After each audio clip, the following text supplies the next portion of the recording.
Hello everybody, welcome to another episode of Full Vickery Fishing. This time I'm doing this video.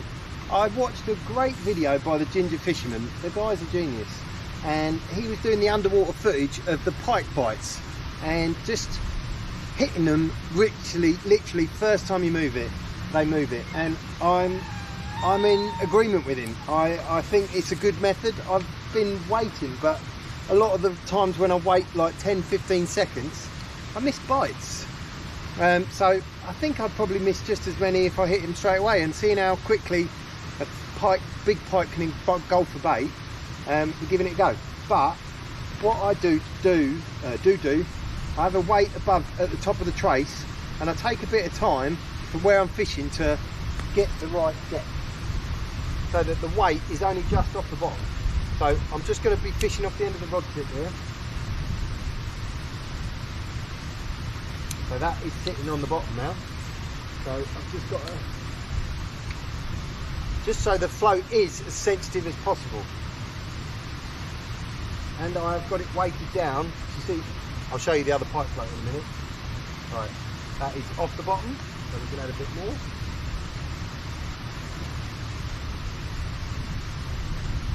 Just keep adding a few inches.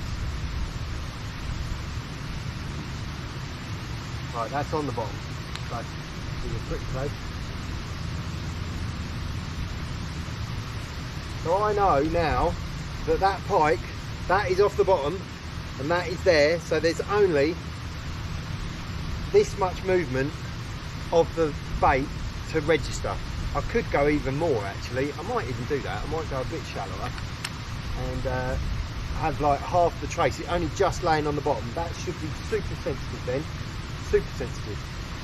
Plus, going along the pike welfare thing, we've got a semi-barb treble, and I've only got a single one. I'm going to hook a little skimmer in the back, and that's going to do it. So I've just got one little skimmer. Where's the barbed one? That's it, just straight through the back. And there we go, because they generally take the bait sideways on. So I think through the back is going to be the best chance to get a take.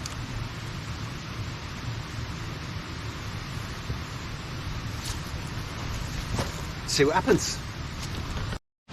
The other thing with pike safety in mind is I'm not fishing one over there and one over there. If I was fishing an alarm, that would be fine, but I'm fishing floats. They need to be next to each other. There's no point having them over there. You can't look at that one and then see that one going. It's just stupid.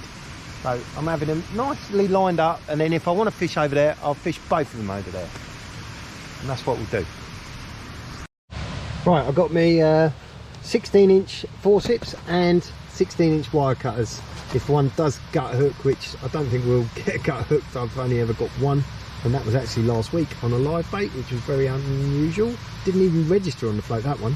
Anyway, and got my cart cradle. These things are great. You chuck all your bait and everything in there, and you just walk up and keep moving. So we're all ready to catch one. The only thing I haven't got is my scales, so hopefully we don't catch a 20-pounder and need the scales.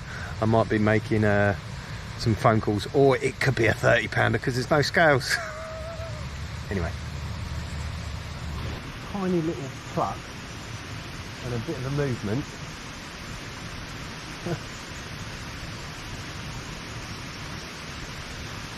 Oh, it's quite hard because it's literally just like a line bite.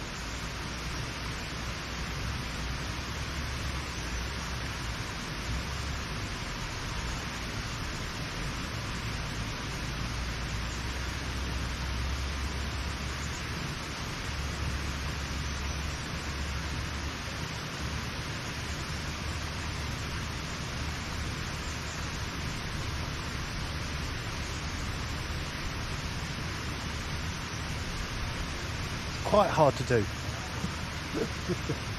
That was just like, it literally moved a tiny bit, like a big fish brushed past it. I was waiting for another movement and I would have hit it. I think I'm just going to hit that first time next time.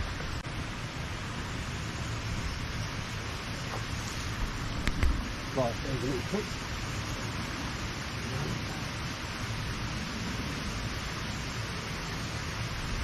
Nothing on that one, but there was a twitch.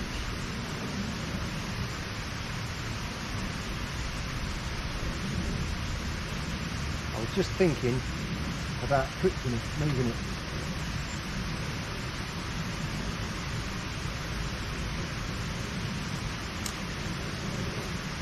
But yeah, something else on the ginger fisherman, he's a bit of an inspiration to us mere mortals, was the twitching. He's saying that the pike responded to a twitch, so I'm going to give it a bit of a twitch, see what happens. I was literally just going to twitch that one when it actually twitched. That really was a tiny movement.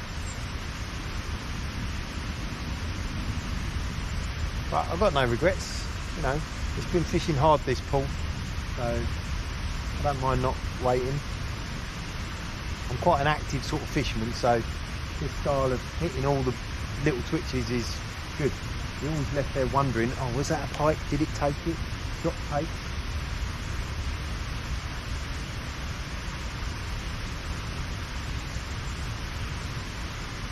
I think I'm going to keep moving them, or keep twitching them every 5-10 minutes, I think.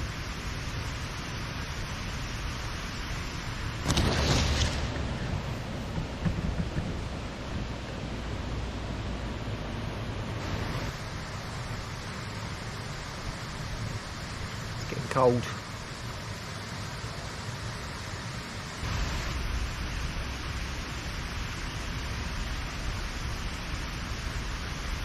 I'm going to try and work this one back.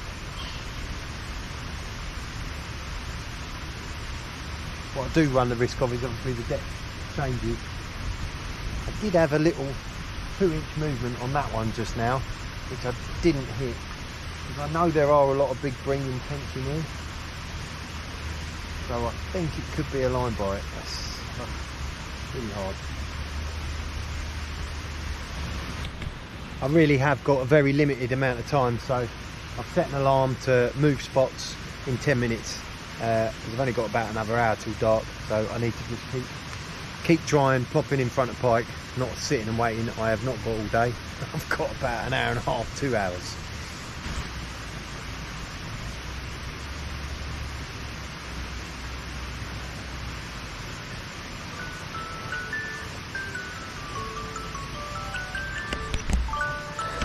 There goes my alarm. Let's move over there, give that 20 minutes, and then, oh, hang on, there's a bite.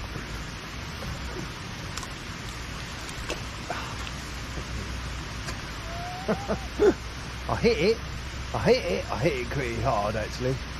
There was just a little sway left and right, and I hit it, and that was on a single hook. There's a big load of bubbles come up. Maybe I'm just a bit too keen.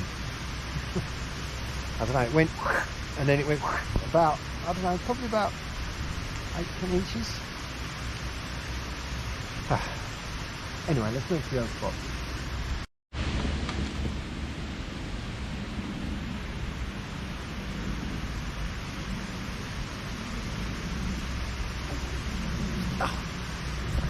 Would you believe it?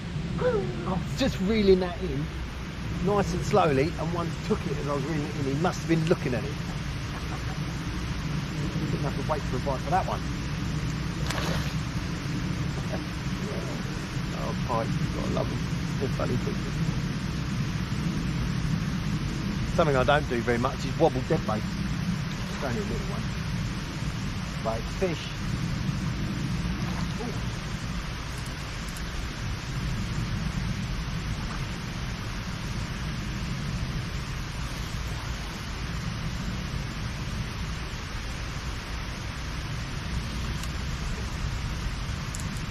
Slacking the touch up. I've loaded up the mat all for moving.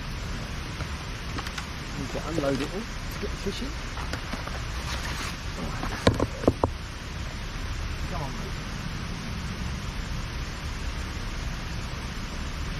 Oh, he's only just hooked. I think what I'll do is save a bit of time. Save a bit of resting.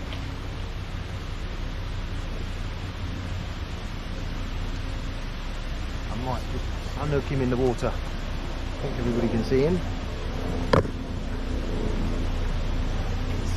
We don't need to get Pike out of the water, we don't have to.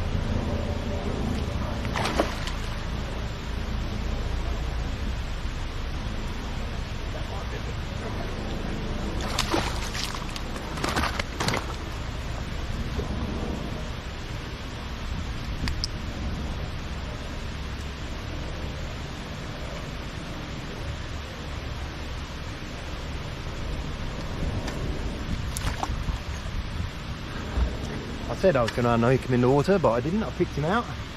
Lovely pike. Yeah. Just grabbed it as I was reeling it in, nice and slow. Always worth reeling in nice and slow. That's it. Right, I'm going to bring this session to an end. Had to do it on my phone because I've been fishing twice today and haven't managed to charge up my GoPro batteries in between. I had two little bites and struck them and nothing. So I'm going to try it again. I'm not what's the word? I'm not despondent with the early striking, but it's hard to differentiate between little line bites and actual pike bites. So we'll keep trying. I'm going to keep hitting bites early and see how we get on. And if I do catch another one, I'll put a picture on at the end. Anyway, hope you enjoyed the video. Don't forget to like and subscribe and leave a comment what you think about striking pike bites quickly. It's a good topic of discussion.